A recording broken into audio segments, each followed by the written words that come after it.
같이 요한계시록 21장 3절 4절 말씀 우리 같이 한 목소리로 함께 읽겠습니다. 내가 들으니 보좌에서 큰 음성이 나서 이르되 보라, 하나님의 장막이 사람들과 함께 있으매 하나님이 그들과 함께 계시리니 그들은 하나님의 백성이 되고 하나님은 친히 그들과 함께 계셔서 모든 눈물을 그 눈에서 닦아주시니 다시는 사망이 없고 애통하는 것이나 곡하는 것이나 아픈 것이 다시 있지 아니하리니 처음 것들이 다 지나갔음이로라. 아멘.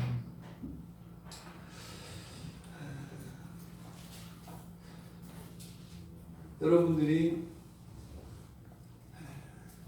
인생을 살면서 많은 질문들을 하셨을 것입니다.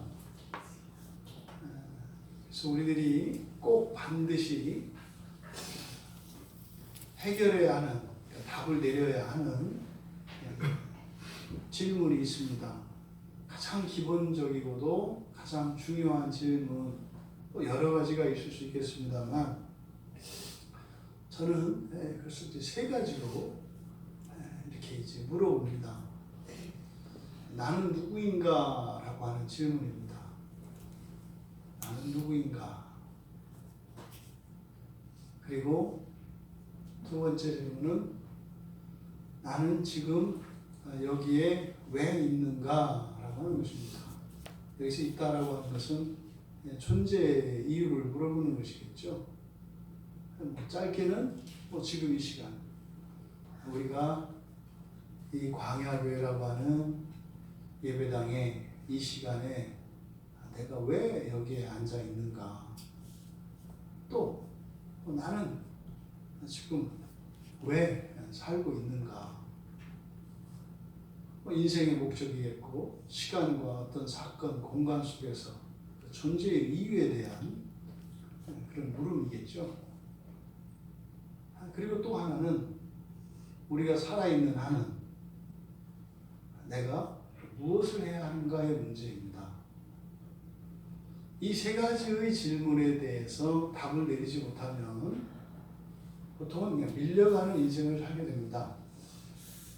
내가 누구인지도 모르고 왜 여기 있는지도 모르고 무엇을 해야 되는지도 몰라요.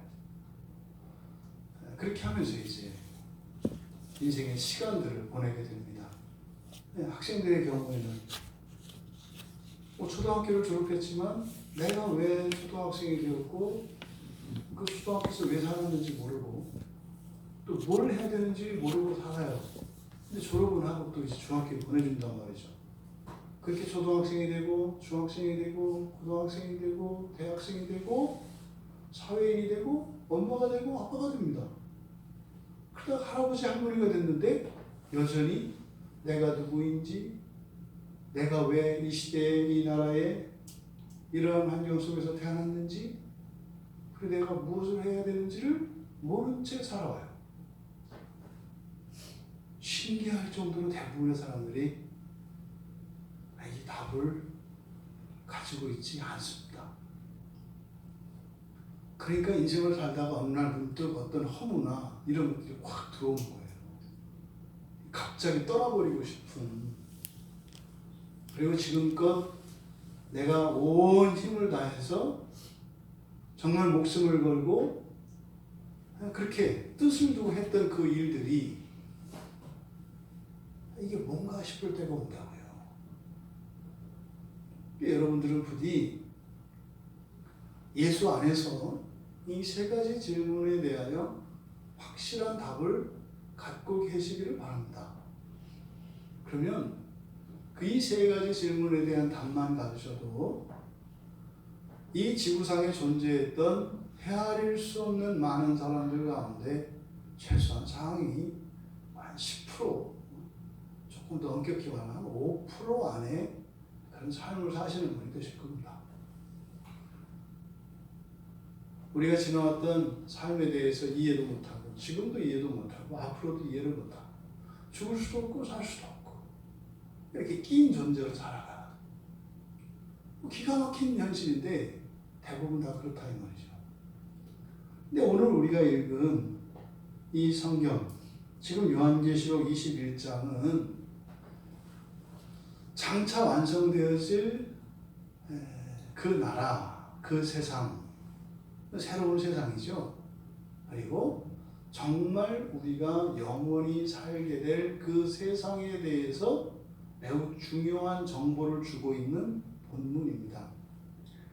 지금 뭐 종말 이후에 대한 이야기니까 뭐 이게 좀 막연하기도 하고 까마득합니다만 얼마든지 사실은 이것을 우리의 일상 속에서 이에 대한 이런 유비들을 많이 찾아낼 수 있습니다. 여러분 지금 철이 겨울이지 않습니까? 이 자리에 계신 분들은 다 이미 사계절을 다 겪어보신 분들이에요. 이렇게 추워서 벌벌 떨고 나는 추운 게 싫어, 더운 게 좋아 이러다가 나는 더운 걸 정말 못 참아, 차라리 추운 게 나아, 이런 일들이 이제 곧 일어난단 말이죠. 이 겨울철에는 그 여름의 더위가 그렇게 혹독했지만 이게 와닿진 않아요. 또 이제 여름이 되면 또 겨울이 겁 안 나요. 이 더위만 없어지기를 바라거든요. 난 진짜 차라리 추울 때 일하면 땀이라도 나니까 이놈 더울 때는 이거는 뭐 일하면 할수록 더 더워지고 말이지 뭐 이런 거잖아요. 근데 그냥 1년 4계절 봄, 여름, 가을, 겨울이라고 하는 이 4계절의 변화가 뚜렷한 이 대한민국이라는 나라에서 사는 우리 그리스도인들은 사실 이 종말의 일들을 믿어지지는 않아도 잘 이해할 수 있는 아주 좋은 환경 속에서 살고 있어요. 왜냐하면 여름과 겨울은 확연하게 대비가 되거든요. 여러분 중에 올 여름이 오지 않을 거라고 생각하는 분이 계세요? 있을 수 없잖아요. 반드시 오지 않아요? 그런데요, 1년의 시간을 여러분 그냥 100배로 늘린다고 칩시다. 그럼 뭐 6월을 여름의 시작이라고 본다면 지금 1월 달이니까요. 2, 3, 4, 5, 4개월 남았잖아요.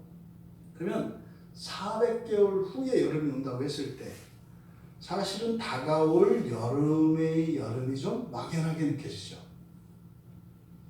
근데 이거를 확 줄여보세요. 예를 들어서 뭐 4개월이 아니라 4주 만에 한 번씩 이 봄, 여름, 가을, 겨울이 바뀐다고 생각을 해보세요. 그러면은 정신 못 차리는 거예요. 4주 후면 엄청 더워질 거거든요. 지금 엄청 춥는데 아마 사람 수명도 짧아질 겁니다. 근데 중요한 것은요, 반드시 온다는 거예요. 우리가 지금 종말의 일을 이야기하고 있습니다만 반드시 오는 거죠. 그리고 사실은 이게 1000년이 될지 만년이 될지 뭐 다음 달이 될지 몰라요. 내일 아침일지도 몰라요. 네? 내일 아침에 여러분이 자는데 유난히 이상한 나팔 소리가 들리면 그날이 종말입니다 하시면 돼요. 할 수 없거든요. 그러니까 아주 까마득할 수도 있지만 사실은 임박해 있는, 네? 이렇게 우리의 살끝에 이렇게 다 있는, 이게 사실은 지금 21장에서 보고 있는 종말 이후의 그 나라이거든요. 그러면 결론입니다. 결론. 끝이 무엇인지. 굉장히 중요한 본문이고, 사실은 이것이 현재 우리들의 삶의 방향성과 또 우리의 현재 삶에 대한 해석과 평가에 반드시 기초가 되어야 되는 내용이에요. 제 기억 속에서는 이렇게 무언가를 기다렸다가, 그러니까 가장 기다릴 만한, 그러니까 최고의 것, 가장 확실한 그 최고의 것이 저한테는 아파트 중도금 다 치르고 잔금 치르고 입주 날짜 기다리는 거였어요. 저에게. 제가 가끔 설교 때 이제 그 예화를 많이 쓰는데, 그 아파트 어렵게 그 아파트 장만을 하기 위해서, 예? 막 꼬깃꼬깃 해가지고 이렇게 중도금 치르고 이렇게 해가지고 이제 다 치렀어요. 이제, 예? 잔금도 치르고 다. 이제 등기 관리증도 넘어왔어요. 이제 입주하는 날만 이제 기다린단 말이죠. 그 기간 이렇게 이제 모든 이제 뭐 어떤 재정적인 뭐 더 부담도 없어요. 네? 다 없어요. 그 이제 그 입주 날짜만 기다리는, 흔히 말해서 입주 청소하고 하는 그 기간의 그 기다림이 저에게 있어서는 가장 부담 없는 기다림이고 가장 확실한 그런 것이에요. 저에게 경험되어지는 것은. 여러분, 이거 일주일 앞으로 다가온 이제 입주일이 지금 나에게 주어져 있어요. 그러면요, 일주일의 삶 속에요, 뭐 애지간한 이런 일들이 일어났을 때는 그 일주일 후에 들어가게 될 그 내 집에 들어간다고 하는 그것이 하루하루의 일상 속에 영향을 미치거든요. 그러니까 뭐 누군가가 좀 이렇게 나를 언짢게 해도 이 가슴이 이렇게 너른 마음이 돼서 이렇게 이해가 된다니까요. 뭐 그럴 수 있지. 뭐 이렇게 된다고요. 그러면 이 종말 이후에 일어날 이것이 사실상 우리 그리스도인들에게 얼마나 이것이 구체적으로 실감이 되어지냐에 따라서 우리 현재의 삶이 결정이 돼요. 사실은. 그러니까 우리가 현재를 바꾸어서 어떻게 미래를 이렇게 하려고 하는데 그렇지가 않다고요. 이 성경은 우리의 마지막에 대해서 이게 가르쳐주고 있습니다. 그러니까 여기에 맞추어서 우리들이 살아가야 되는 거예요. 여기에 맞추어서. 3절에서 큰 음성이 보좌에서 큰 음성이 보좌에서 들려왔대요. 여기서는 보좌에서 큰 음성이 났다. 그러니까 다시 이제 뭐 이렇게 이제 하늘에서 이렇게 울려 퍼지는 겁니다. 이렇게. 큰 음성은 실제적인 큰 음성입니다. 실제 목소리예요. 실제적인 목소리. 그럼 실제 이런 사람의 말소리, 사람이 알아들을 수 있는 소리가 이렇게 들린다고요. 들렸다고요. 요한에게. 그래서 그때 들려진 내용들, 이것을 6가지로 정리하고 있는데 이것이 뭐냐면 최종적인 상황이에요. 그러니까 지금 이 자리에 계신 뭐 심지어는 한 가족이라고 하더라도 서로 다른 인생을 살거든요. 단지 기껏 해봐야 집에서 같이 잠깐 같이 하는 요거지 가족들조차도 사실은 전혀 다른 인생을 살아요. 하루 24시간에서 우리가 함께하고 함께한다 할지라도 함께 공유하고 공감하는 사건과 시간들이 얼마나 돼요? 다 따로따로 살거든요. 전부 다 따로 삽니다. 하물며 가족이 다르고 뭐 연령이 다르고 또 살아왔던 환경에 따라서 엄청나게 다른 인생을 살아요. 그런데요, 끝은 같아요. 그리스도인들의 끝은 다 같다고요. 그러니까 말도 안 되는 사람들끼리 서로 친하게 지내는 거예요. 왜요? 끝이 같기 때문에. 여러분 아시죠? 아파트 입주 날짜를 받아들이고요. 입주할 사람과 아직도 내 집 장만하지 못한 사람은요, 그 일주일의 입주 기간 동안 만남도 다르고 가지고 있는 그 미래에 대한 기대와 이것도 다 다릅니다. 새로 이렇게 짓는 그 아파트에 이렇게 입주하기로 했고 그 사람들끼리는 어떻게 해요?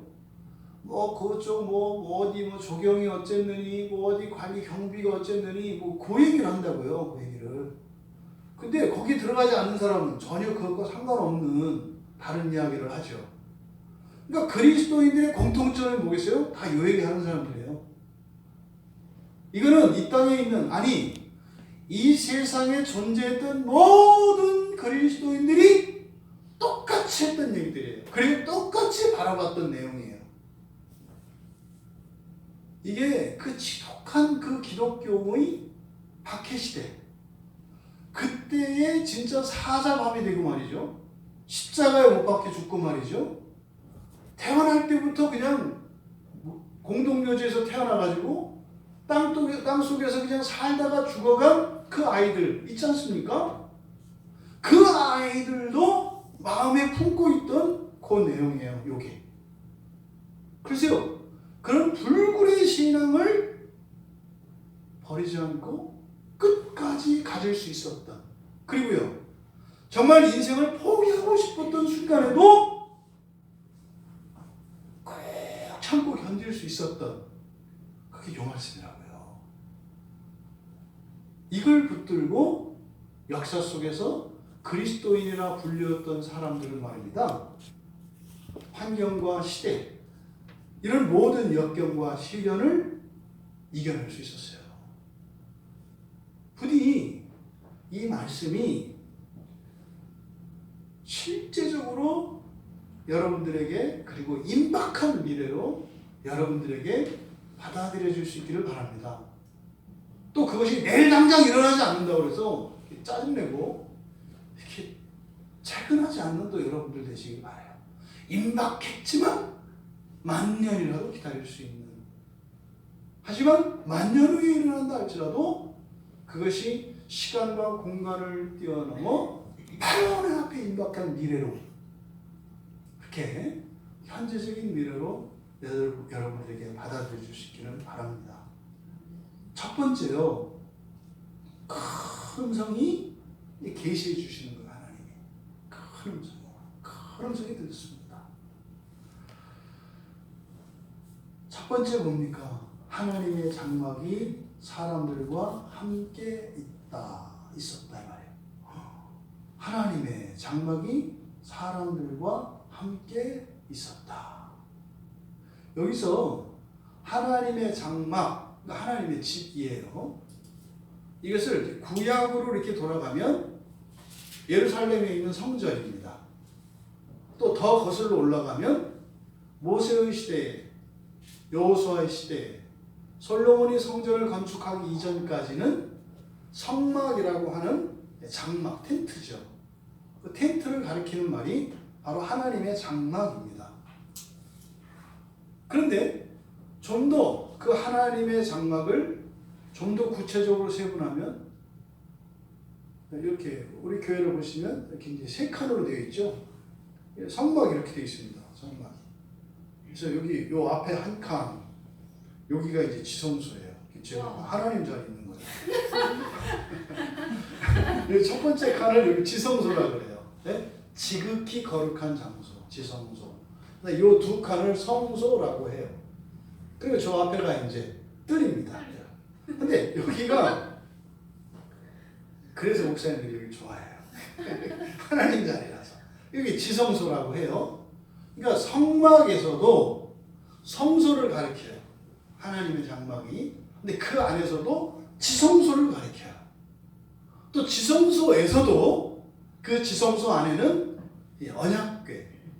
언약궤가 있습니다. 이렇게 증거궤라고도 하는.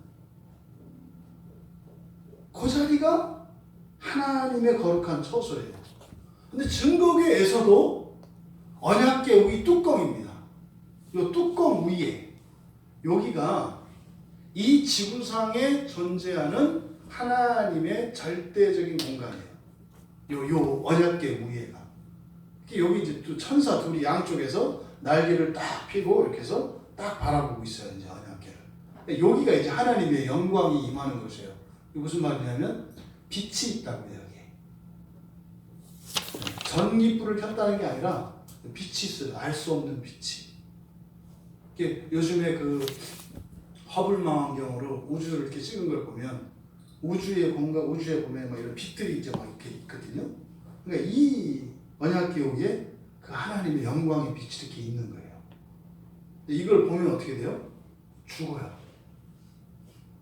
그래서 대제사장이 여기를 들어갈 때 1년에 한 번 들어가는데 이게 빛이 가려워질 정도로 연기를 꽉 채우고 들어간다고요. 이게 하나님의 장막 개념이에요. 그러니까 하나님의 장막이, 여러분 뭐라 그랬어요? 사람들과 어떻게 한다고요? 그러면요, 유대인들은 이 얘기를 딱 들으면 어떤 생각이 들까요? 정신 나간 소리 하고 있어. 죽어요. 그 섬찟한 얘기라니까요. 그러니까 하나님이 절대적인 분이시기 때문에 죄가 있는 자는 그 앞에 가서 다 죽는다. 제가 어제 우리 삼교사 목사님들 그 MPK 선교사 목회자들 자녀가 주시고 시험을 했어요. 시험을.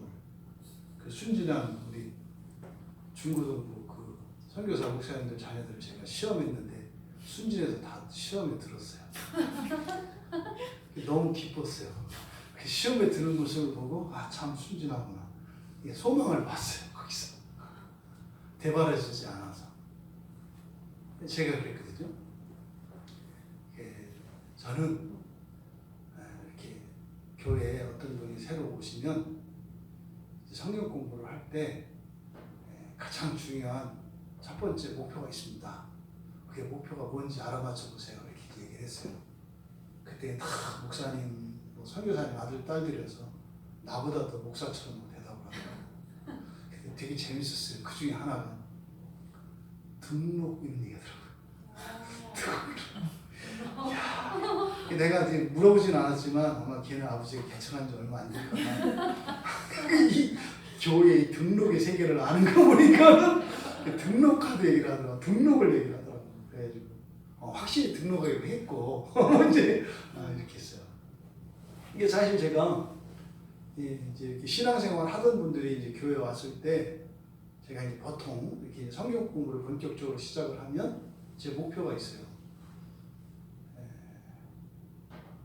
그 사람이 예수를 안 믿는다는 걸 제가 증명하려고 시도를 해요.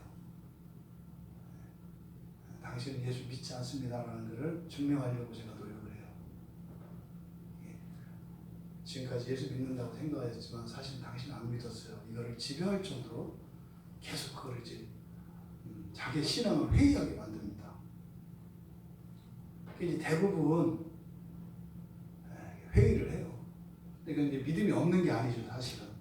그 믿음을 엉성한 그런 믿음을 견고하기 위해서 이제 막 흔드는 거죠, 사실은. 이제 우리 목회자 자녀들을 놓고 이제 그 얘기를 했어요. 그래서 장로님하고는 아니구나 했구나. 장로님도 성경 공부 해봤고 권사님도 해봤고 집사님들도 해봤고 다 성경 공부 해봤는데 내가 이제 그거를 예수를 믿지 않는다는 걸 내가 증명하는 전문가다.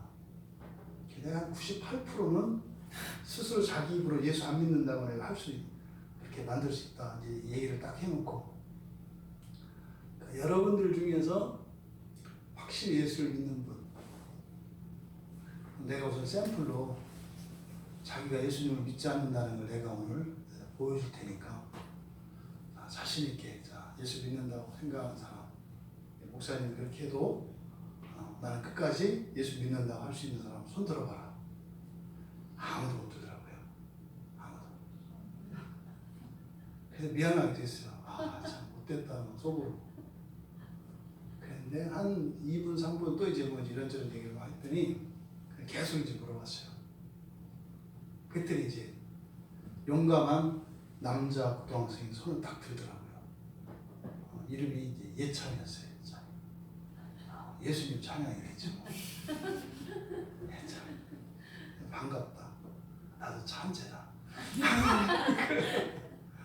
그래가지고 입증을 했죠. 너 안 믿는 거네. 그러네요. 이렇게 해서. 근데 사실은 이제 신앙의 그런 허술함 또 그런 것을 가지고 안주하고 있는 마치 다 된 것처럼 이제 그걸 가지고 이제 막 어제 시험을 이제 했어요. 근데 제가 여러분들한테도 사실은 그 묻고 싶어요. 여러분들이 진짜로 예수를 믿는다면 하나님은 절대로 여러분을 버리지 않으세요. 그래서 우리의 구원의 기초는 늘 말씀드립니다만 예수님으로 말미암아서 우리를 믿으시는 하나님의 믿음이 우리를 구원해요. 이거는 변함이 없어요. 흔들림이 없어요. 근데 문제는 오늘 우리들의 삶의 자리입니다.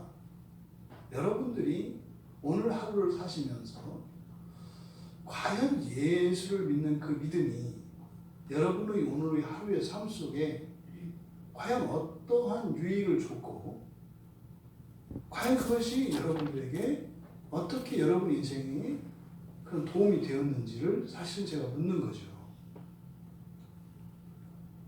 예수를 믿는다면, 구원을 받았다면, 뭐 받았으니까 있을 거 아니에요.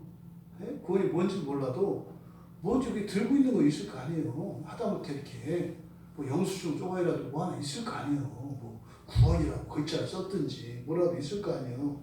있냐는 거예요. 있냐는 거. 만약에 그것이 없다면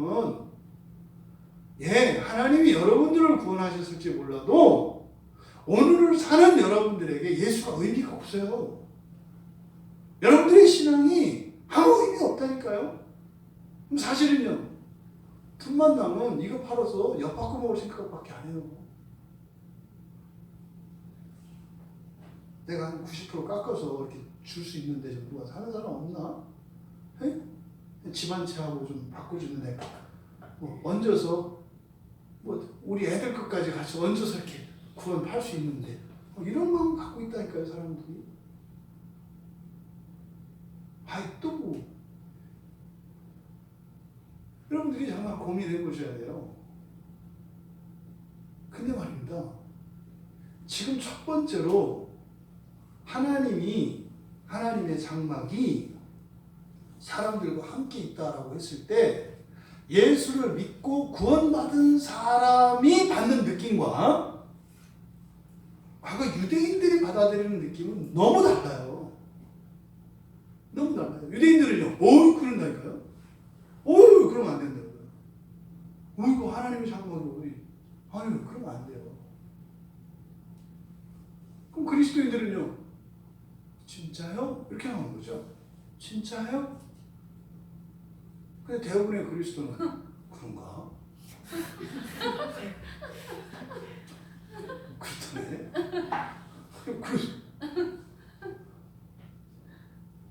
우리들의 신앙이 얼마나 형식적이고 연약한 게 밥이에요, 밥.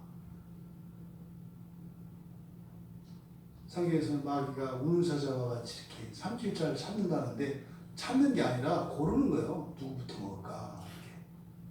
이렇게. 맘만 먹으면 다 잘 먹을 수 있죠. 우리가 정말 하나님께서 특별한 은혜를 주셔서 성경에 나와 있는 영적 존재인 천사들에 대해서 이렇게 말씀을 나눌 기회가 있었잖아요. 엄청난 유익이거든요. 엄청난 유익이에요. 그러함에도 불구하고 우리들의 신앙이 진지하지 못하고 견고하지 못한 것은 상당히 그 무엇인가에 방해를 받고 있다는 증거예요. 여러분 스스로. 하루하루를 살아가는데 예수를 믿는 그 믿음이, 내가 가지고 있는 이 기독교 신앙이 나의 일상생활에 직접적인 유익이 된다는 것을 깨닫지 못하고 그걸 누리고 있지 못하다면 뭐예요? 굉장히 빈약한, 허약한 그런 신앙을 가지고 있는 사람. 사실은 이렇게 살짝 걸쳐있는 거, 이렇게 걸쳐있는. 근데 더 중요한 것은 그거를 아무 문제라고도 생각을 안 해요. 아무 문제라고 생각을 안 해요. 그 상황에서도 딴 생각을 해요. 이것도 너무 과하다고 생각해. 나는 이 신앙 때문에 너무 힘들어. 이 말도 안 되는 일이라는 거예요. 여러분들에게는 하나님의 장막이 여러분과 함께 있다는 것이 어떤 의미로 받아들여지세요? 그 학생들에게 물어봤어요. 여러분, 예수 믿어서 좋은 게 뭐고 예수 믿어서 불편한 게 뭐예요? 어느 게 더 많아요? 이렇게 물어봤어요. 예수 믿어서 좋은 점과 불편한 점 어느 게 더 많냐? 제복음 답안을 얘기하더라고요. 좋은 게 많대요. 그래야 바꿔서 물어봤어요. 아빠가 목사라서 좋은 점과 불편한 점은 어느 게 더 많아요? 불편한 점. 그랬더니 목사는 좋은 점이 많대요. 그러니까 집사님이 아빠가 목사가 안 돼서 모르는 거예요. 목사집 애들은 그게 더 좋은 거예요. 뭔지 다 아는 거예요. 근데 문제는 제가 믿을 수가 없는 거예요. 그래서 자, 한번 일어나서 얘기해봐라. 자, 좋은 점 하나, 불편한 점 얘기해봐라. 이제 시켰어요. 좋은 점을 얘기하는데 막 설명이 길어요. 막 길더라고. 나 이제 알아들으니까 그냥 간단하게 뭐가 좋다고 얘기해봐. 막 하더라고. 불편한 점 금방 얘기하더라고요.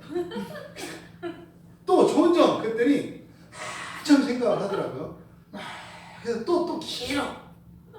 그다음 불편한 점 금방 나. 너 불편한 게 많은 거야. 좋은 점이 많고 싶은 건데 너무 착해서. 네가 아빠를 얼마나 미워하겠냐.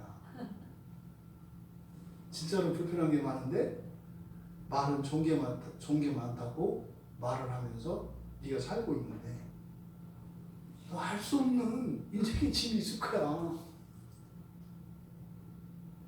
여러분, 저는 정말 바라는 게 여러분들이 예수님 때문에 예수님한테 신세를 좀 많이 지시기를 바라요. 네? 은혜라는 말 안 써. 그냥 신세를 좀 많이 지시기를 바라요. 예수님한테. 신세를 많이 지셔서 네? 너무 미안해서 안 믿으면서도 이렇게 믿는 척이라도 이렇게 할 수 있게 신세를 좀 많이 질 수 있기를 바라요. 네? 그럼 또 우리나라 사람들은 도리를 알잖아요. 그죠? 옛날에 우리나라 이 한국 정치사가 엉망진창했던 게 막걸리 한 잔 때문에 그랬어요. 막걸리 먹을 때 먹고 안 찍으려고 그랬어요. 원래 먹기만 하고 안 찍으려고 그랬거든요. 그런데 앞에 딱 들어가면은 너 막걸리 먹었잖아. 그래가지고 안 찍기로 했는데 찍고 나와서 안 찍었다고 얘기를 해요. 나 2번 찍었어. 뭐 이런 식으로. 근데 되는 건 1번이었다고요. 정말 여러분 인생에 예수님이 여러분들의 평생의 은인이 좀 되셨으면 좋겠어요. 실제적으로 현실의 삶 속에서. 그래서 하나님의 장막이 사람들과 함께 있었다라고 하는 이 말이 기쁠 수 있었으면 좋겠어요. 대부분 사람들은 부담스러워합니다. 하나님의 장막이 함께 있다는 부담스러워합니다. 여러분 스스로에게 물어보세요. 예수님이 지금 여러분 옆자리에 앉아 계시면 좋겠어요? 물어보시라고요. 예수님이 오늘 하루 아침부터 눈 뜨면서부터 오늘 이 시간까지 같이 다니시면 좋겠어요? 아유. 답은 이런데 마음은 이래요. 그러니까 지금 종말의 일어날 일에 대해서 얘기를 하는데 사실은 이 얘기를 하나님이 이렇게 큰 소리를 하게 얘기한 거예요. 자신감을 갖고 얘기한 거거든요. 어떤 자신감? 효과할 거라고. 그런데 이 말씀을 듣는 우리는요. 큰 소리로 얘기하신데 그거를 아니 어떻게 하시지 뭘 큰 소리로 얘기해서 못 들은 척도 못하게. 이건 뭐예요? 종말이 멀었다는 증거예요. 왜요? 주님이 못 와요. 나에게 못 오신다니까요? 불편해하는 걸 알아요. 그러니까 기다리신다고요. 정말 주님이 오셨을 때 네! 주님 가면 안 돼요? 하시잖아요. 4살, 5살짜리 아이가 엄마하고 아빠하고 밖에 나왔을 때 어떻게 하는지 꼭 붙들잖아요. 이렇게. 나랑 함께 있어요? 아빠? 엄마? 나랑 같이 있어야 돼요? 붙들잖아요. 주님이 오셨을 때 자꾸만 멀어지는 그런 상황에서는 안 와요. 그러니까 지진이 나고 막 전쟁이 나고 뭐 난리가 나서 종말이 올 것 같긴 같은데 중요한 건 우리가 그 나라를 누릴 준비가 안 돼 있어요. 당분간 안 와요. 염려하지 마시고 딴 생각하지 마세요. 열심히 사세요. 이게 그게 금방 올 가능성이 별로 없어요. 신자들을 보면 신자들이 주님을 기뻐하지 않으니까 그 세상이 지진이 나고 난리가 나도 주님 못 와. 그때는 우리 때문에. 누가 좋아하겠어요? 마귀가 좋아하죠. 멸망의 날이 뒤로 늦춰지고 있으니까. 사실 요한 사도에게 지금 이 음성이 들렸을 때 요한은요, 주님에 대해서 자신이 가지고 있던 신앙에 대해서 풀리지 않았던, 이해할 수 없었던, 심지어는 자기가 열심을 냈다고 조금이라도 자랑을 삼을 만한 그 모든 것들이 완전히 사라진 상태예요. 그러니 하나님 장막이 사람들과 함께 있다라고 하는 이 말씀이 사도 요한에게는요, 그냥 환희의 상태? 예? 마약을 한 사람들이 희죽희죽 웃더만, 그렇게 마약 때문에 그런 게 아니라 거룩한 이런 희열, 환희의 그런 상태라고요. 정말로 내 몸이 작은 이런 방망만도 느껴지지 않을 정도로 나의 저 전 존재가 빛으로 화한 것 같은 이러한 느낌을 요한 사도는 이 말씀에서 누렸다고요.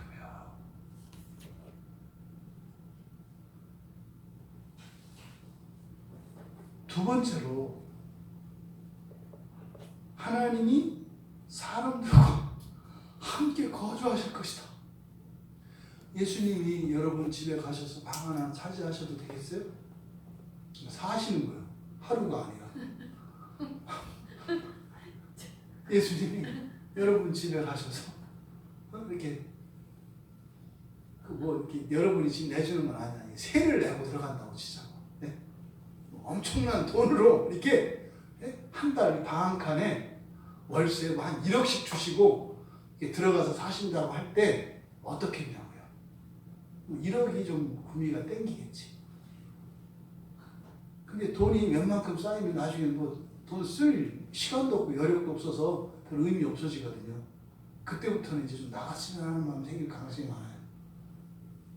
한 달 있으니까 한 달, 두 달, 한 1년 있으니까 한 12억 이렇게 하니까 우리 욕심이 없어서 더 떨어질 때까지 저 집사님네 집으로 좀 가셨다가 나중에 떨어지면 다시 오셨으면 하는. 하나님의 장막만 사람들이 함께 있는 게 아니라, 그러니까 바로 그 장막이 이 세상에 있는 것은 하나님이 사람들과 함께 거주할 것이기 때문이에요. 근데 여기 시제가 앞에 하나님의 장막이 사람들과 함께 있다. 이건 여러분 시제가 뭘 것 같으세요? 과거, 현재, 미래.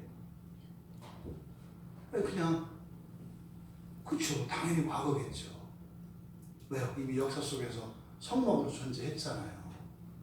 근데 우리는요, 하나님의 집만 있었다고요. 네? 성막이 있었고 성전이 있었고. 근데 그것이, 그러니까 이 땅에 존재했던 모든 성막과 성전들, 이런 거룩한 처소들, 그것의 의미가 무엇인지를 이야기하는 거예요. 바로 뒤에 그거거든요. 하나님이 그들과 함께 계시리니, 미래형이잖아요. 왜 역사 속에서 이 땅에 성막이 세워준 줄 아니? 왜 역사 속에 그런 공간 속에 성전이 왜 지어진 줄 아니? 한 가지를 가르쳐 주려고 한 거야. 뭐야? 내가 너희들과 함께 살 것이라고 하는. 유대인들이 가지고 있는 이 성전의 개념은요, 거룩합니다. 구별되어 있어요. 그러니까 신발을 벗어야 하는 곳이에요. 모세가 이렇게 하나님 앞에 나갔을 때 천사가 신발 벗으라고 딱 시킨다고요. 신발 벗어. 천사가 딱 시켜요. 어디 형님 앞에서 그 모세 발로 벗거든요. 거룩한 거. 그래서 뛰어넘을 수 없는 공간이 있다고요. 보이지 않는 거리가 있다고요. 그런데 여기서는 뭐라고 얘기해요? 너희들과 이렇게 처소를 구별하고 반상을 구별하려고 하는 게 아니라 사실 뭐예요? 그건 무슨 의미 있는 줄 알아? 내가 너희들 속으로 들어가서 너희들과 함께 살겠다라고 하는 나의 뜻을 너희들한테 보여준 거야. 근데 지금껏 사람들은 어떻게 생각했어요? 일정 거리를 두어야 된다고 생각을 했다고요. 이게 당시의 사람들이 가지고 있었던 신관이었거든요. 그럼 여러분들은 어떻게 생각하시냐고요? 정말로 주님이 오셔서 여러분과 함께 사시는 것이 여러분들에게 기쁨이 되냐고요. 오세요라고 하게 되냐고요. 이런 거 극단적으로 말하면요. 만약에 현재의 상태, 이 상태에서 주님이 오셨다면 여러분들은 주님을 기뻐할 수 있도록 준비가 필요한 사람이에요. 어느 날 주님이 오셨는데 기쁘지 않아요. 그럼 그 사람은요, 기뻐할 수 있는 사람으로 되는 어떤 과정이 필요한 사람이라고요. 이게 뭐예요? 이게 천년의 기간으로 나오는 거라고요. 그것을 준비하는 게 신자들이 살면서 그것을 준비하는 과정을 성화의 과정이라고 얘기하는 거예요. 내가 뭐 거짓말했고 물건을 훔쳤고 무슨 생각을 했고 이게 중요한 게 아니에요. 예수님을 기뻐하지 않는 것, 이게 심각한 문제인 거예요. 이게 여러분 확정하세요. 아니면 확정을 못하겠으면 오늘부터 그렇게 기도하세요. 아직은 아니니까 오지 마세요. 이렇게. 나 준비 안 됐어요. 나 좀 더 막이랑 놀다 갈 거니까 오지 마세요. 이렇게 하세요. 너무 큰일 나는 거 아니에요? 여러분이 예수님과 함께 있는 것을, 하나님과 함께 있는 것을 기뻐하지 않는 사람이라면 지금 여러분들은 굉장히 위험하고 두려운 삶을 살고 있는 거예요. 왜냐하면 성경은 언제 오실지 아무도 모른다 그래요. 근데 만약에 오셨다면 천년으로 나타나 있는 그 기간을 여러분들은 지옥을 살아야 됩니다. 지옥을 사셔야 돼요. 착한 사람이 되라, 훌륭한 사람이 되라, 열심히 해라, 이게 아니에요. 하나님을 기뻐하는가? 예수님을 진심으로 기뻐하는가? 그렇지 않다면 굉장히 두려운 상황이 있다고 하는 사실을 여러분들이 아셔야 돼요. 이 땅에 교회가 있는 이유는 뭐라고요? 광야 교회라고 이렇게 불이 켜지고 밤하늘에 십자가가 있는 것처럼 주님이 여러분 앞에 계실 거라는 거예요. 여러분 앞에 생생하게 계실 거라는 거예요. 이것이 하나님의 장막이 사람들과 함께 있어요. 근데 그것의 목적이 뭐다? 하나님은 사람들과 함께 거주하실 것이기 때문에. 이게 사실은 성경의 시작이잖아요. 이 세상이 왜 존재했어요? 이 세상이 왜 만들어졌어요? 사람과 함께 사시기 위해서. 원래 창조의 목적이 그거예요. 사람과 함께 사시기 위해서. 그러니까 이 끝에 와서 당연히 그게 성취가 되는 게 맞죠. 세 번째로 지금 우리말 성경에는 잘 나타나 있지 않습니다만 그들은 하나님의 백성이 되고 이렇게 돼 있어요. 여기서 그들과 하나님의 백성이 굉장히 강조되어 있습니다. 그러니까 그들은 뭐예요? 하나님이 함께 있는 사람들이죠. 그러니까 우리 국어식으로는 이거 강조하기 위해서 뭐 바로 이런 말을 붙이잖아요. 바로 그들이 다름 아닌 하나님의 백성이 될 것이다. 그럼 여러분들에게 묻습니다. 여러분들이 하나님의 백성이십니까? 누구라고 그랬어요? 하나님과 함께 있는 것을 기뻐하는 사람들이에요. 그들이 하나님의 백성이라는 거예요. 여러분들이 교회를 다닌다고 해서 그것을 하나님의 백성이라고 하지 않아요. 하나님의 백성이 되려면요, 이 계시록에서는 준비가 되어 있는 사람이에요. 이긴 자로 나타나요.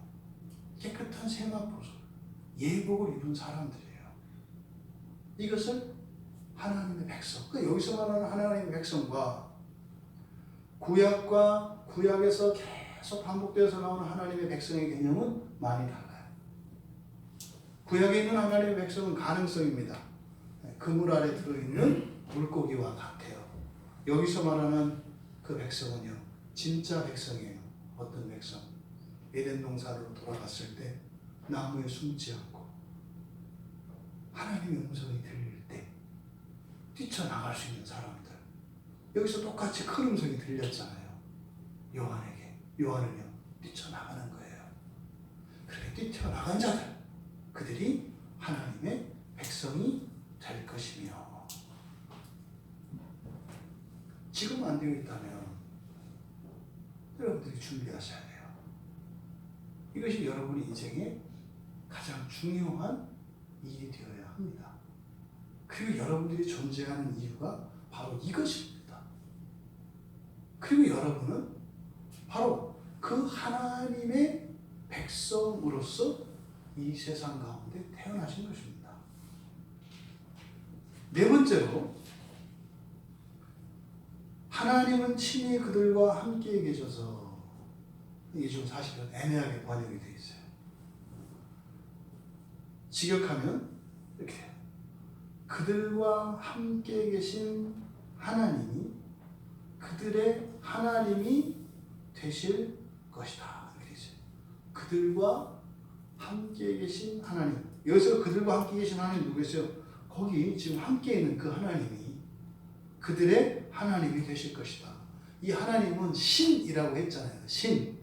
그렇죠? 신. 성경에서 이 하나님은 이중적인 의미를 갖고 있다고 그랬어요. 창조주 하나님, 절대적인 우리의 예배의 대상이신, 우리 기독교에서 삼위일체 하나님이라고 하는, 삼위일체 신이라고 하는 그 참 하나님을 우리가 하나님이라고도 하고, 천사들도 우상들도 이런 하나님이라고 한다 했잖아요. 그러니까 무당도 자기들이 섬기는 하나님이 있다고요. 또 우리나라 그 아주머니들은 다 하나님을 섬겨요. 넘어질 때마다 아이고 하나님, 아이고 하나님, 다 하나님이죠, 다 하나님. 근데 그런 하나님이 아니죠. 그러니까 이선 바로 그들과 함께 계신 그 하나님이 그들의 하나님이 되실 것이다. 그러니까 뭐요? 헷갈릴 일이 없어요, 이제는. 왜요? 하나님과 함께 있기 때문에. 여러분, 우리가 이때 이렇게 하나님과 함께하는 이 시간까지는 우리는 정확하게 하나님을 모른다고 말씀을 드렸어요. 정확히 몰라요. 계속 알아가야 돼요. 계속 알아가야 돼요. 지금 우리가 알고 있는 하나님이 여기서 말하는 그 하나님과는 매우 달라요. 매우 달라요. 그러니까 우리가 알고 있는 하나님은 여기서 말하는 그 하나님의 억만분의 1밖에 안 되는 그런 관념을 가지고 있어요, 우리가. 이때는 완전한 하나님에 관한 지식을 다 가지고 있는 거죠. 이것이 하나님이 친히 그들과 함께 계신다라고 하는 의미입니다. 근데 놀라운 얘기를 합니다. 다섯 번째.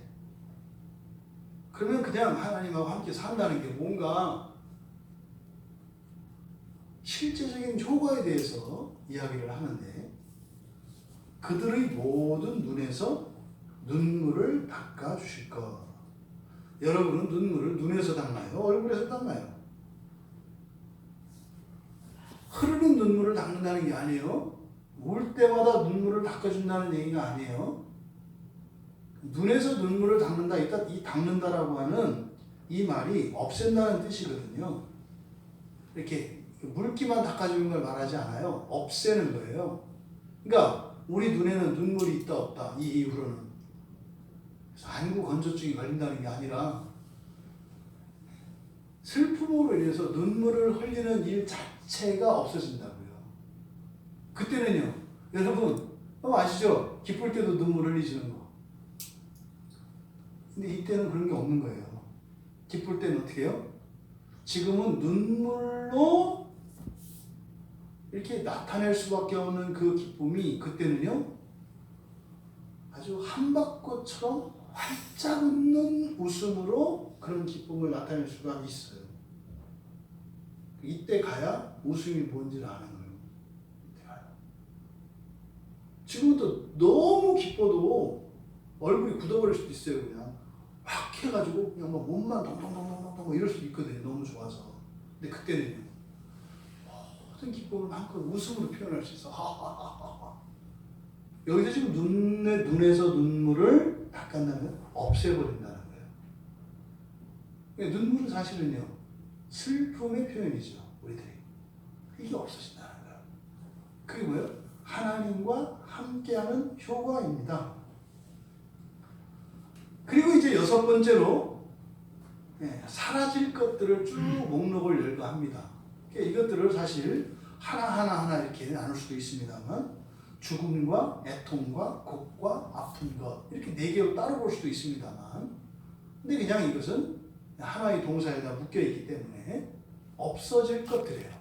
없어질 것들이 있다. 없어질 것, 첫 번째 죽음. 여기서 죽음이라고 했을 때 이 죽음은 따나토스라고 하는 말을 쓰고 있거든요. 따나토스라고 하는 이 단어가 가지고 있는 죽음의 의미는 이별을 이야기합니다. 이별의 측면을 말해요. 따나토스라고 하는 이 의미는 죽음이라는 뜻인데, 죽음의 분리, 이별의 속성을 나타낼 때 죽음, 따나토스라고 해요. 그러니까 보통 이것을 영적인 분리 그러죠. 누가 죽었다 그랬을 때 그 존재 자체가 멸절된 것을 죽었다고 이야기해요. 또 하나, 관계가 끊긴 것을 죽었다고 이야기를 해요. 또 존재가 서서히 병들고 약화되는 것을 또 죽었다 이렇게 이야기를 해요. 사실은 죽어서 사람이 썩어 없어져도 물질 자체가 없어지는 건 아니죠. 우리 눈에 안 보일 뿐이지. 작은 상태로 분해된 거잖아요. 점점 이렇게 약화되어 가는, 이것도 또 죽음의 의미거든요. 근데 여기서 죽음은 바로 따나토스를 쓰고 있어요. 그러니까요, 여기서 죽음이 사라진다라고 할 때 이 죽음이라고 하는 것은 뭐예요? 모든 분리, 분열, 이별을 의미합니다. 여러분, 누군가와 여러분들이 분리되지 않고 이별하지 않으면 어떻게 되죠? 더 친해지는 거예요. 계속 만난다는 것은 무슨 의미예요? 좋아지는 거예요. 관계가 나빠지는 일이 없다고요. 이때는. 그러니까 하나님이 함께 계시면 모든 관계가 계속 좋아지는 거예요. 이건 현실적으로도 여러분들이 신앙 안에 있으시잖아요. 그럼 관계가 계속 좋아져요. 물론 지금 이 세상에서는 일시적으로 기복이 있습니다. 멀고 가깝고 뭐 이런 밀당이 있을 수 있어요. 하지만 결과적으로는 더 가까워지고 더 친밀해지고 그렇게 됩니다. 신앙 안에만 있어도.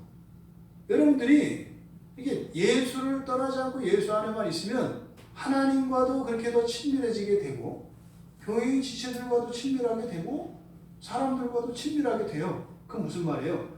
사람이 그런 사람으로 변화가 일어나요. 사회성이 없는 사람도요, 신앙 안에 있으면요, 사회성이 생겨요. 굉장히 이렇게 폐쇄적인 삶을 살던 사람도 예수를 믿으면 일어나는 변화가 뭐예요?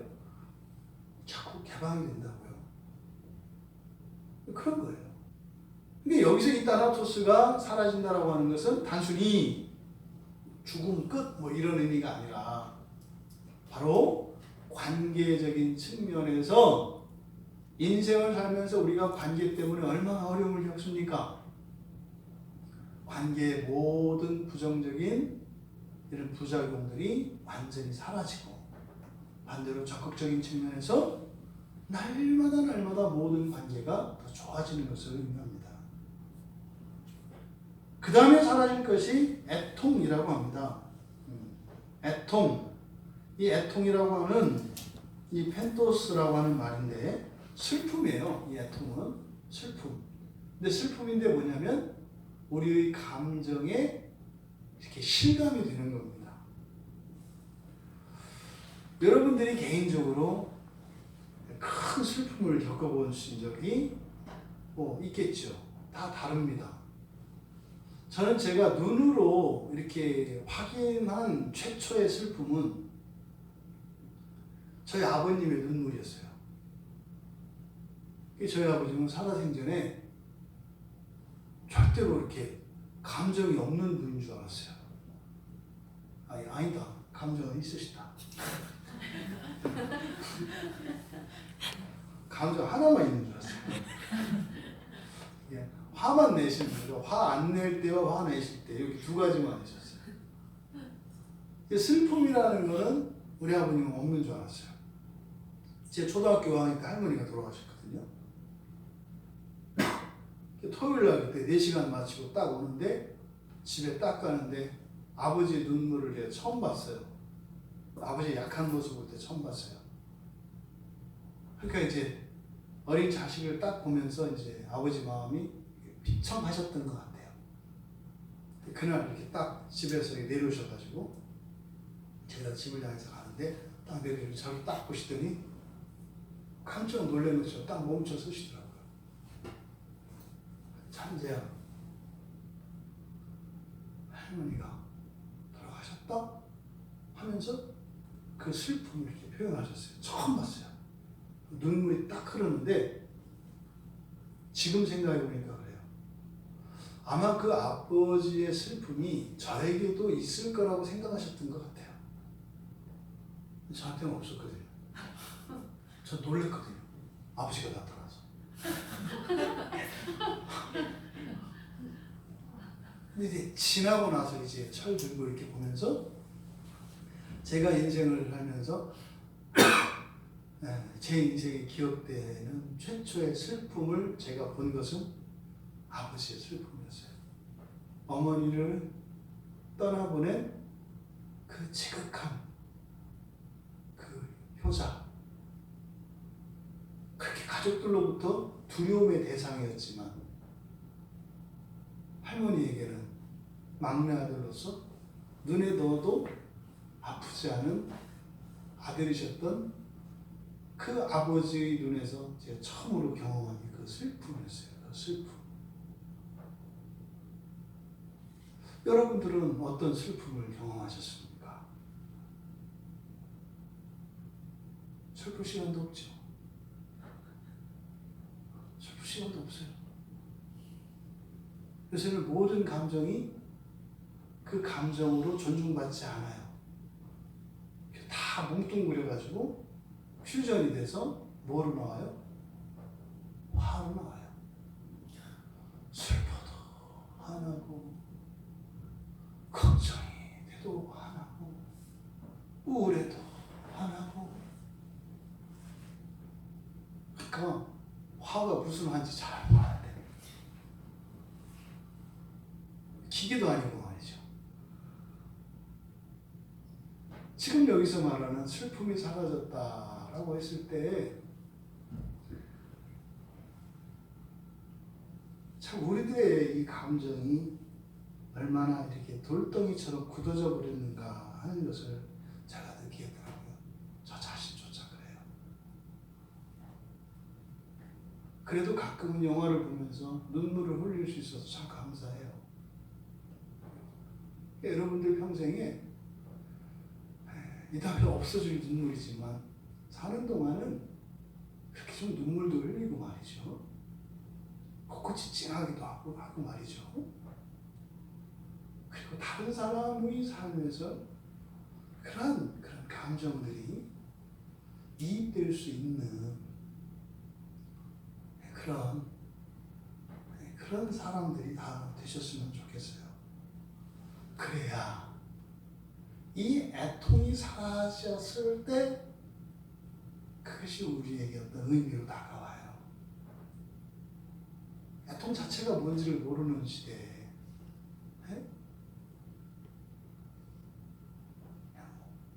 화는 사라지고 뭐 이러면 좋을 것 같으세요? 별로 안 좋죠. 화가 사라진다고 해봤자 그런가 보다 이렇게 되지 이게 와닿지 않잖아요. 근데 슬픔이 사라진다고 할 때 누군가 때문에 그렇게 깊은 슬픔에 잠겼던 사람들은 이 슬픔이 얼마나 치명적이고 위험한 것인지 그 의미를 깨닫습니다. 사실은 여러분들 가운데 어느 누구도 슬픔을 경험하지 않은 사람은 없어요. 근데 그것이 슬픔인지조차 모르는 시대를 우리가 살아가고 있죠. 이제 그런 슬픔, 이게 경험되어지는 그런 슬픔이 사라진다고 합니다. 그 다음에 곡이라고 되어 있는데 이 곡은 그러니까 우리말로 하면 호곡이죠. 호곡. 호곡은 뭐냐면 소리내서 우는 걸 말해요. 여기서 곡이라고 번역되어진 이 단어가 그거죠. 이 크라우게라고 하는 말인데 곡이라는 말 자체가 요즘 세대들에겐 사실 이렇게 잘 쓰지 않는 말이고 와닿지 않아요. 옛날에 전통 장례를 치렀던 분들은 곡이 뭔지 알아요. 장례가 딱 일어나면 누군가가 돌아가시면 들리는 게 뭐예요? 곡소리예요. 그래서 항상 어느 마을마다 반드시 있는 이 곡소리꾼이 있어요. 애간장을 녹이는 이 곡소리꾼이 있어서 장례가 나면 그 사람이 상주를 돕기 위해서 옵니다. 이 사람들이 한번 곡하기 시작하면은 가슴이 쥐어짜입니다. 지나가던 사람도 이렇게 막 마음이 짠해지는 거예요. 이렇게. 뭐 이별의 아픔이. 그 아이고 하는 막 그게 막 있어요. 그걸 말하는 거예요. 그러니까 이런 소리 내어서 우는 사실은 우리가 앞에서 슬픔에 대해서 이야기했습니다만 억울할 때도 울어요. 두려울 때도 울어요. 근데 이 소리 내서 우는 것은 절박한 표시거든요. 간절한 도움의 요청이거든요. 슬픔을 견딜 수 없을 때, 감당할 수 없을 때, 여기서 벗어나지 않으면 안 될 때, 그럴 때 소리 내어서 우리는 웁니다. 그런 일이 없다는 거예요. 이거 무슨 말입니까? 다 스스로의 인생을 다 감당할 수 있다는 거예요. 하나님이 함께 하실 때. 실제로 우리가 예수를 믿고 말이죠. 살아가는 사람들에게는 이런 호곡이 없어져요. 종말에만 이런 일이 일어나는 것이 아니라 우리의 현재의 삶 속에서 이 그림자들이 그 영향들이 사라진다고요. 마지막이 이제 아픈 것이라고 되어 있습니다. 아픈 것. 아픈 것이 다시 있지 아니하리니. 아픈 것이라고 번역되어진 이것은 이 포노스라고 하는 단어가 가지고 있는 의미가 고통을 의미하기 때문에 아픈 것이라고 했는데 여기서 이 아픈 것은 마치 다쳐서 상처를 입고 찌르고 뭐 이렇게 해서 뭐 얻어맞고 그래서 겪는 어떤 아픔 또 질병으로 인한 고통 이런 것이기보다는 노동과 관련되어 있어요. 그리 말해서 수고라고 하죠. 수고. 사느라고 겪는 고생이에요. 수고. 인생은 고해다 할 때 그 고를 말하는 거예요. 사는 게 참 어렵죠. 사는 게 어려워요. 이 세상은 다 힘듭니다. 힘이 있을 때 단지 힘듦을 느끼지 않을 뿐이에요. 여러분들이 체력이 저하되면 자는 것도 참 힘이 드는 일이라는 것을 아시게 돼요. 잠자는데도 힘이 들어요.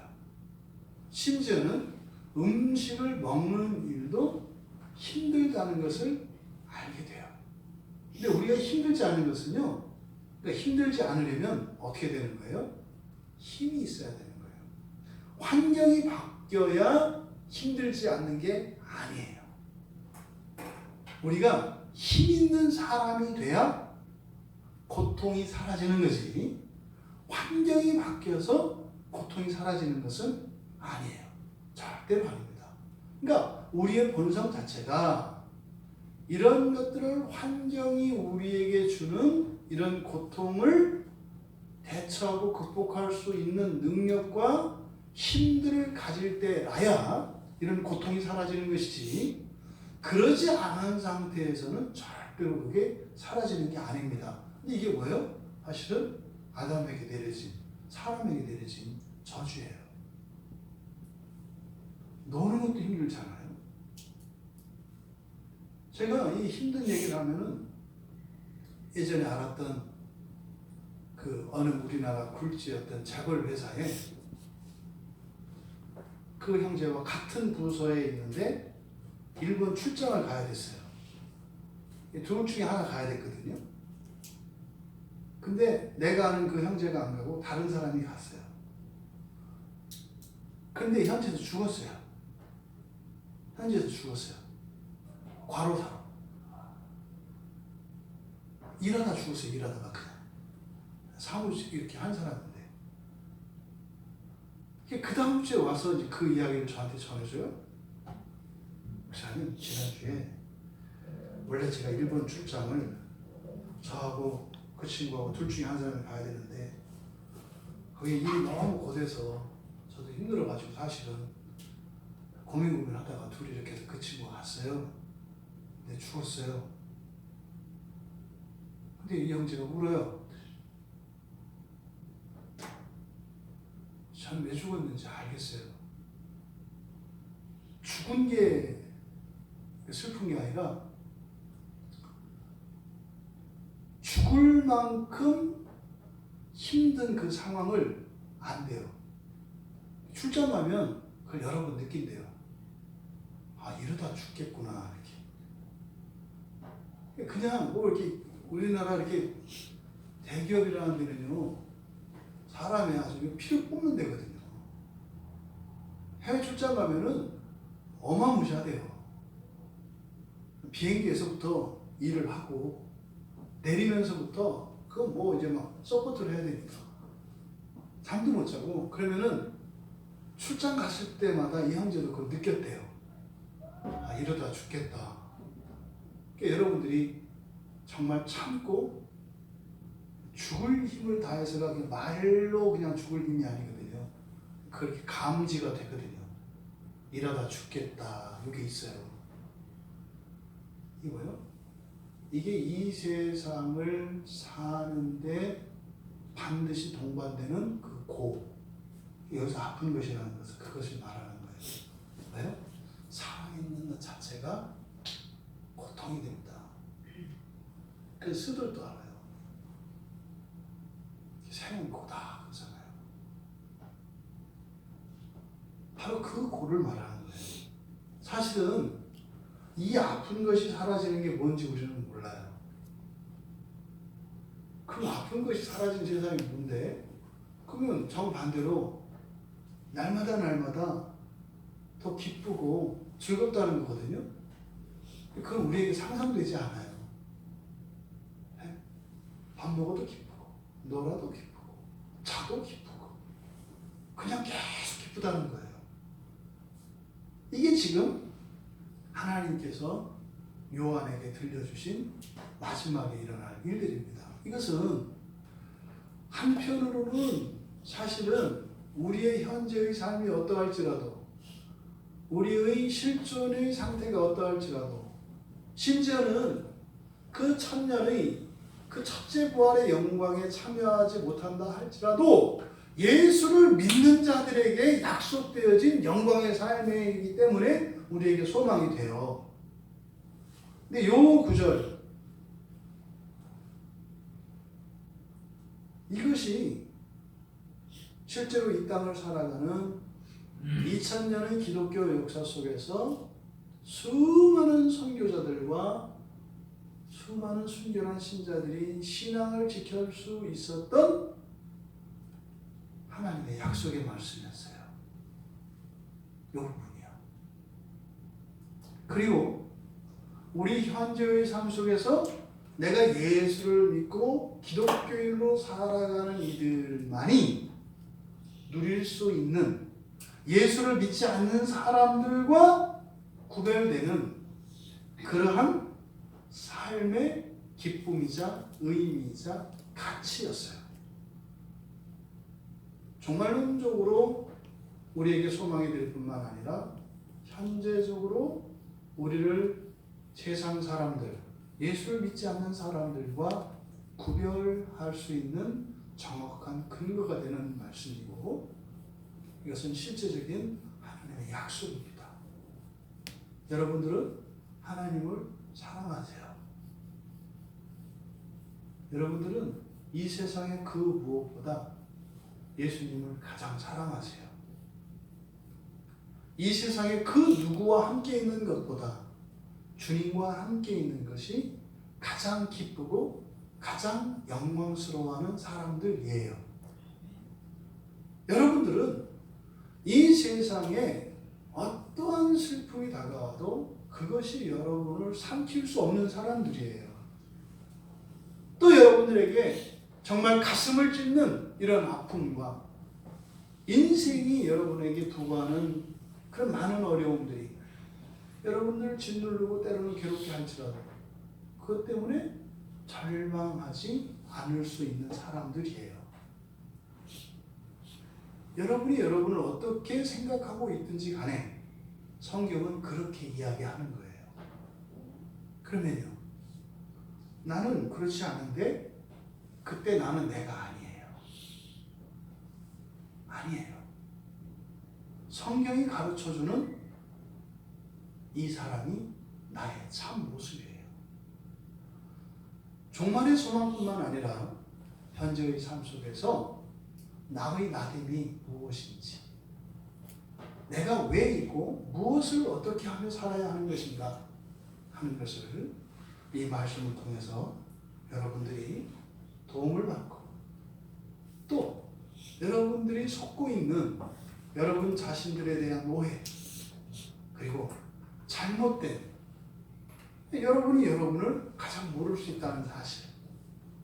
그래서 우리는 성경에서 가르치는 바를 따라 나를 알 뿐만 아니라 하나님을 알아가는 것입니다. 그래서 그렇게 진리의 이끌림을 받으며 살아갈 때 거짓에 속지 않고 인생에서 시행착오를 줄이고 필요 없는 고통들을 겪지 않으면 그 시간에 하나님을 찬양하고 감사하고 우리에게 주신 그 행복과 평화에 대하여 하나님께 감사하며 살아갈 수 있는 것입니다. 지금껏 여러분들이 살면서 잃어버렸던 여러분들의 권리가 있습니다. 하나님이 여러분을 택하시고 그리스도를 이 땅에 보내주시고 여러분의 삶 가운데 여러분을 위해 두셨던 많은 영광과 기쁨과 가치들이 있었습니다. 우리는 그것을 지나쳐 버렸습니다. 오늘 이후로는 그런 일이 일어나지 않길 바랍니다. 하루하루 일상 속에서 여러분들을 위하여 하나님께서 주시는 위로와 보상과 격려, 또한 기쁨, 그것을 참된 신앙 안에서 그것을 발견하며 누리며, 그래서 감사하지 않을 수 없는 우리 모두가 되기를 바랍니다.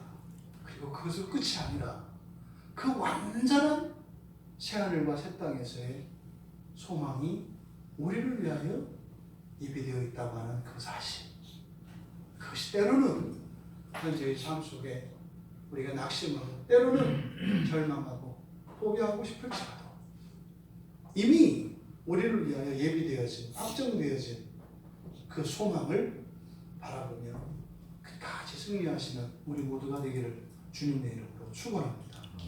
말씀을 생각하며 우리 같이 기도합니다.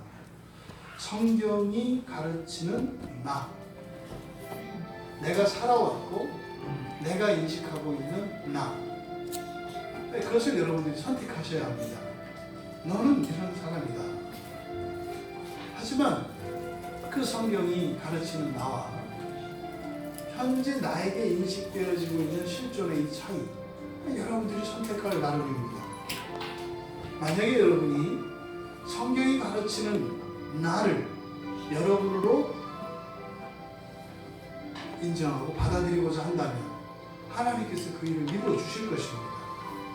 그럼 여러분의 인생은 정해진 겁니다. 사실은 그것을 위해 여러분들이 여기에 계신 것이죠.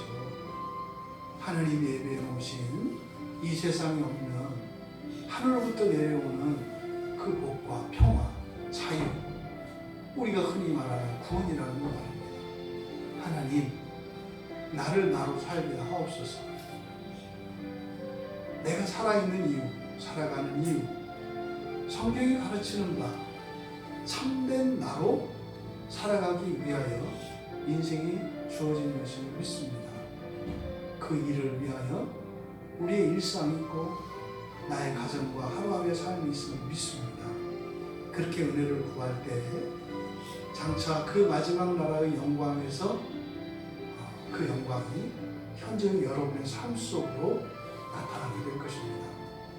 하나님, 나의 소망이 되신 예수님, 현재의 삶 속에서 그 종말의 소망을 누리게 하여 주시옵소서.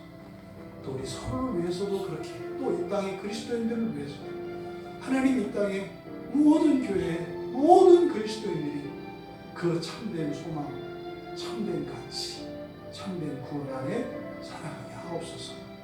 또 이 땅의 교회를 위하여 우리 같이 기도합니다.